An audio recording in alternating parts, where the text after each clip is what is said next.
we don't seem to be hearing any sort of talk of calm anytime soon. This hour, it will take time.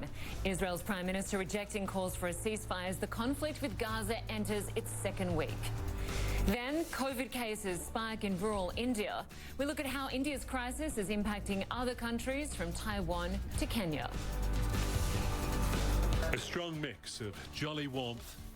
All the better for this glorious day. And no-nonsense efficiency. And CNN takes you to a Scottish island that vaccinated every resident in one day.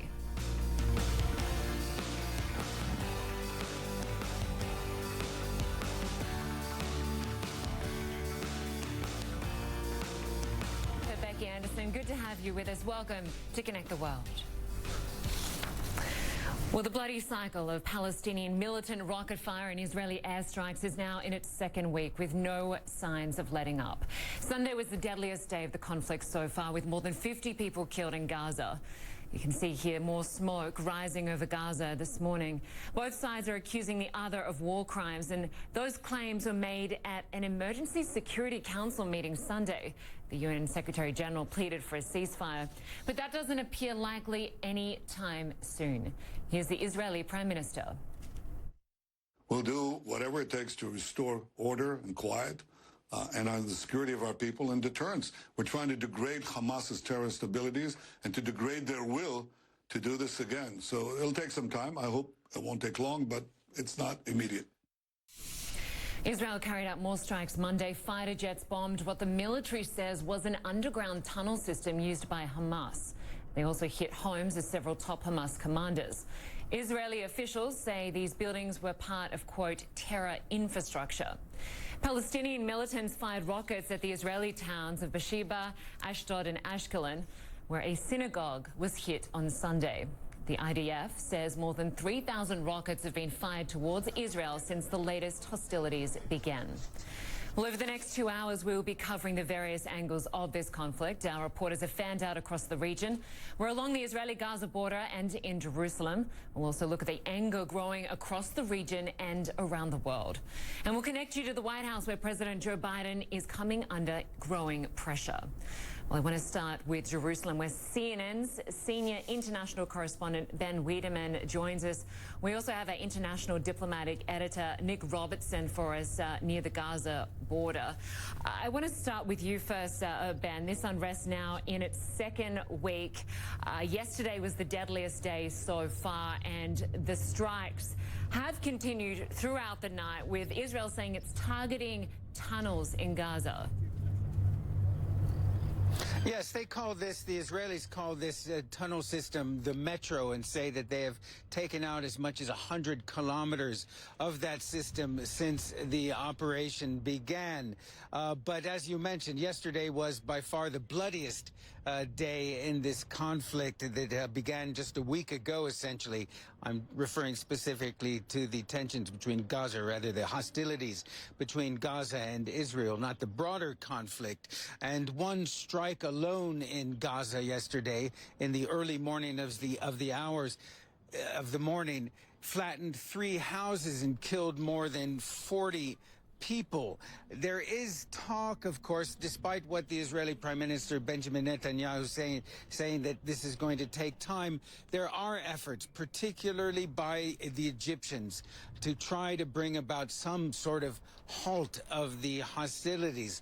Also, the American envoy Hadi Amr has been in Ramallah today speaking with officials at the Palestinian Authority. The problem in that instance is that the Palestinian Authority in this particular situation is standing on the sidelines. The real players here, the other side, so to speak, is Hamas in Gaza, and the United States does not talk to them for domestic political reasons. So there are hints on the horizon that perhaps there is a resolution to this particular conflict, or rather outbreak of hostilities on the horizon, but there's nothing that is going to assure anybody that, as the Prime Minister of Israel said, that their hope is to restore order and quiet, because It's worth pointing out this is the fourth, essentially, war between Gaza and Israel since 2008, and what we've seen as, yes,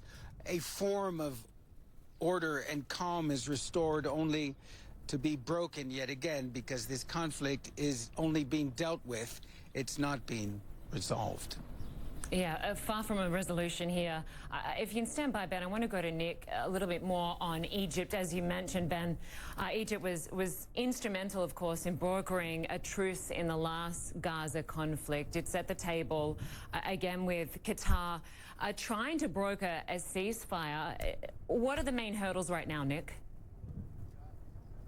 Well, according to a senior Hamas official, and we don't have the Israeli side of their interpretation of the current talks over a cessation of hostilities. You might hear a loud bang in a minute. There are heavy artillery pieces here that are firing into Gaza, Israeli Defense Force pieces firing into Gaza at the moment, and that's what you heard going off right there. But yeah, so Hamas is saying that there are two stumbling blocks. One of them is that they are putting preconditions on the Israelis, saying that they should stop activities around the Sheikh Jarrah neighborhood inside in Jerusalem, and which is the neighborhood where the Israelis would like to move for Palestinian families from. There's a lot of contention over that. One of the contributing factors, the current violence, and also another contributing factor was the Israeli police inside the Al-Aqsa Mosque over the past about a week or so ago.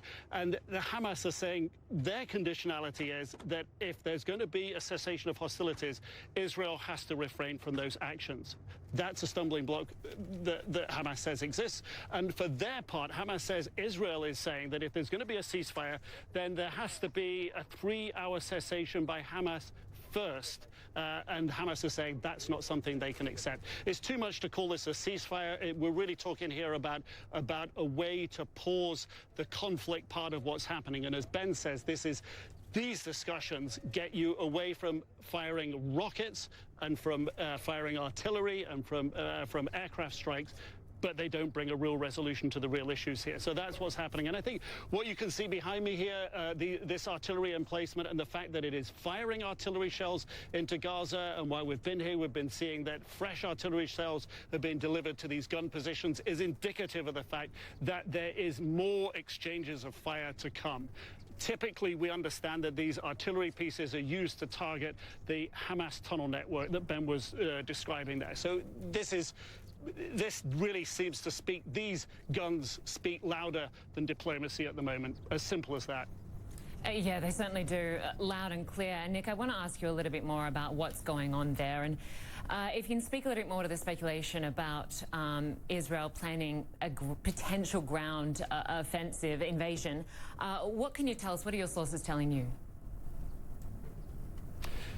You know, the indications here would be that there has not been a sufficient deployment of Israeli Defense Forces around the border with Gaza that would sort of measure up to what Israel has used before when they put in place ground incursions. There also doesn't seem to be the political will at the moment for a ground incursion. Maybe there is, and maybe we haven't been told about it, but there doesn't seem to be.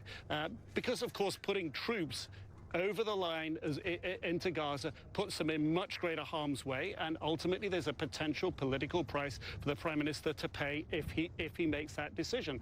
Now, the choice for him would have to be, are there significant Hamas targets that he feels are within reach and need to be taken out prior to agreement of an end of hostilities? We don't know the answer to that. So I think at the moment, from where we stand, you would have to say, it doesn't appear as if there are sufficient forces, so that mitigates against, and it doesn't appear as if there's the political will for it, so that mitigates against. But at the moment, we just don't know. And I want to go back to Ben, because even within Israel proper, there has been a lot of aggression between Jews and Palestinians living side by side. Tell us a little bit more about the civil unrest.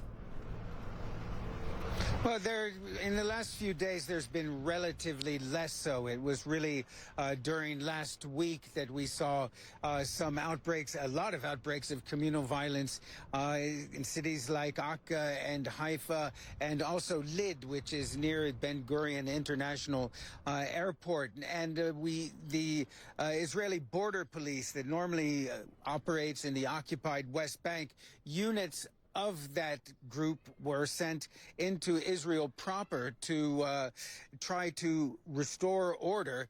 They seem to have succeeded to a certain extent in restoring calm, and the Prime Minister Benjamin Netanyahu has been stressing the need to restore calm and order. But as soon as sort of things calmed down within Israel proper, we've seen an outbreak of protests and confrontations between Palestinians and Israeli forces on the West Bank. So certainly it does seem that between intercommunal violence, between the West Bank, between Gaza, Israel is in danger. Its forces are in danger of being overstretched, given the multiple areas where they have to operate at the moment. All right, Ben Wedeman, for us in Jerusalem, our Nick Robertson near the Gaza border. Good to have you both with us. We will stay in touch and speak to you at the top of the next hour. Thank you both very much.